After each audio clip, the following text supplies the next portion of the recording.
Hello and welcome to Lisbon, where you can see that the weather is a little bit different to my last video update on Saturday night in Tbilisi, where the rain was biblical. Very different here. Like I said, it's currently 26 degrees, where Ireland are training on the outskirts of Lisbon at a local rugby club. Pretty nice facilities here. The pitch is in great condition, and yeah, very different challenge, I suppose, awaits to what they faced last week in terms of the conditions alone. Well, the players are just coming out to begin their first pitch session of the week. They were here yesterday training in the gym, blow off the cobwebs, I guess, from Saturday night's impressive victory over Georgia. Now, that victory did come at a cost, of course, as you'll probably know by now that Jacob Stockdale has returned home due to the AC joint injury that he picked up in the latter stages of the first half. Really unfortunate for Stockdale, who had looked really sharp.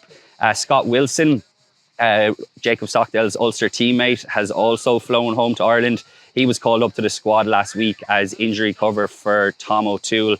He'd been carrying a knock, Tom O'Toole, but he took part in the warm-up last week in Tbilisi, and he's out there now as part of what is now a 31-man Ireland squad. So the expectation has always been that Paul O'Connell would make a few changes for this weekend. A lot of guys still in the squad who haven't yet been capped, but I think the interim Ireland head coach will be keen to have a little bit of continuity as well.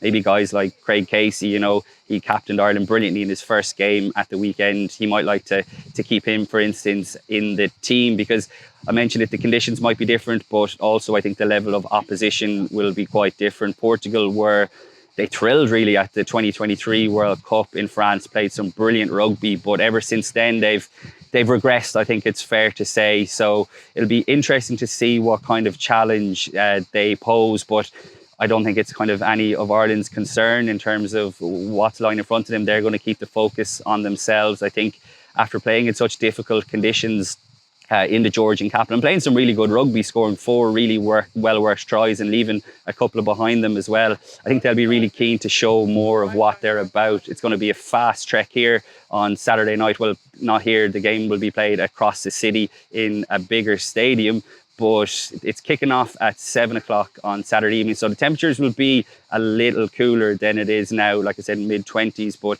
could be dropping down to maybe 21, 22 degrees. It's quite humid, quite sticky, but fingers crossed we won't be having the same biblical rain that we had in Tbilisi. So as I said, Ireland are getting stuck in now to their first big training session.